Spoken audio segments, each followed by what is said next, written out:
What's going on, everyone? Misra here, certified financial planner, back with another episode of Ask a Financial Advisor, where I answer the questions sent in by you. And in this episode, I'm answering the question from the nephew of one of our clients, someone who is in their 30s and trying to figure out their financial journey among their own life journey as well. So let's get to the question and my answer. I'm in my early 30s and making decent money.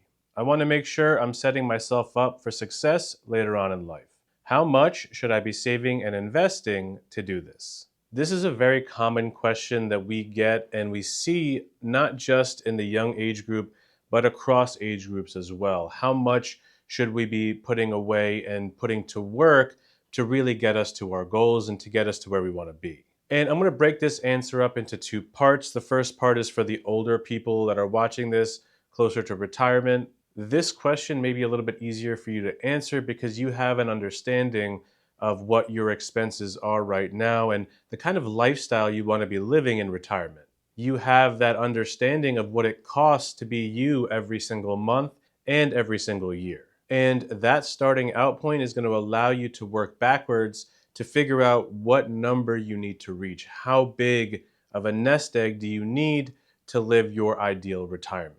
And if you're looking to learn more about figuring out this target, what factors you need to include, watch my recent video on how to retire, which is going to give you the different factors and things to include when you figure out that final number for yourself. Now, moving on to the younger crowd. This unfortunately becomes a harder problem and a harder question to answer because it's so abstract. How much do I need when I'm retiring? Well, if you're in your 30s or 40s, that is a long way away, and it's going to be difficult to kind of figure that out. What do I need every month, every year? I hear you. I'm in the same boat. I'm 36, and so I wouldn't be able to answer that properly.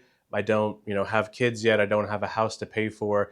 And again, that makes figuring this out a little bit more difficult. So my advice to you is this. Instead of figuring out how much you need to get to, figure out how much you can save and invest on a regular basis. Setting up a system that allows you to have your excess money be put to work regularly is going to help you get to your goals. It's going to set you up for success later on in life. And it's going to give you the foundation on which you can actually build a retirement plan on. You can answer those questions as to how much do I actually need? What is that nest egg number?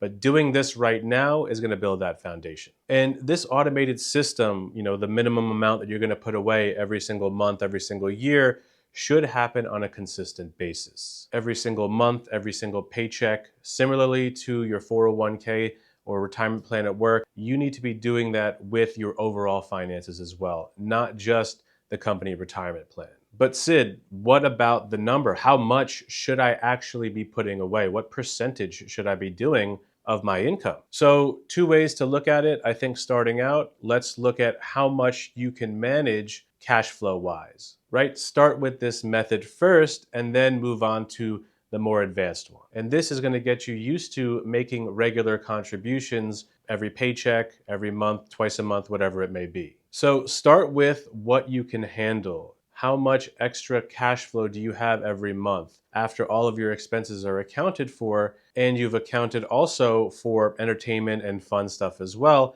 How much is left after that? That money should be put to work. You should be saving and investing that money and putting it to work. Start with that number. It's the easiest number to go with because it is the excess savings. And before you start spending it, if you start putting it away, you're automating your savings and you're not giving yourself the opportunity to possibly spend it on something you don't need. The second way is a little bit more complicated, and that is setting up a percentage or a set amount that you want to be saved and invested on a regular basis. Usually when we look online, we see rules of thumb. 20% is kind of a common number that we see for an amount to be saved and invested. And I think that is a good number to start out with. You can look at that number and maybe cash flow allows for a little bit more, maybe cash flow allows for a little bit less, but try for the 20% number as just a starting off point. But the point is you are backing into a minimum savings amount. Money is leaving your account on a regular basis to be put to work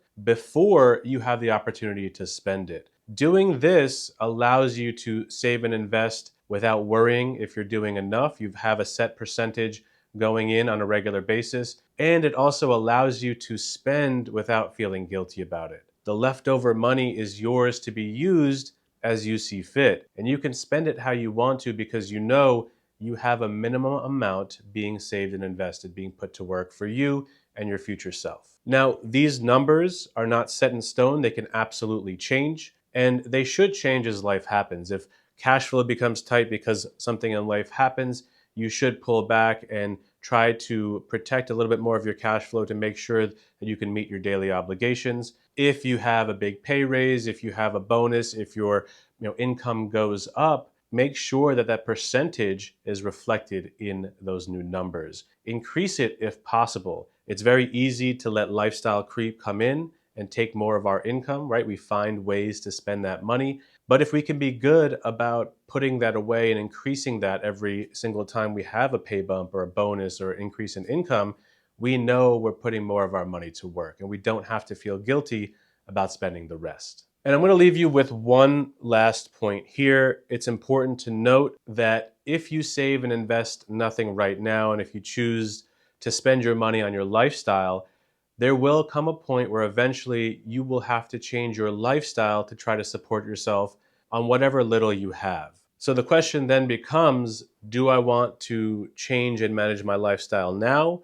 Or do I want to do that later on in life? What I try to tell my clients is if you build good habits now, if you live within your means and you put your money to work, you can most likely maintain that same lifestyle throughout your life and in retirement. You don't have to make a big change when you stop working and you need to rely on the nest egg that you've built up. And I think that is so much better for people, right? Being able to maintain a standard of living instead of blowing it all up in the beginning part of your life and then paying for it at the end. Or conversely, saving and investing everything, not enjoying life right now and having all this extra money later on. Life is about finding a balance, and I think a good balance is trying to maintain the same level of living, same lifestyle and standard of living that you can without having to make any big changes. And that starts with one, spending less than you make, and two, putting the difference to work and being consistent about both of those things. So the choice is yours. Set up systems now to allow you to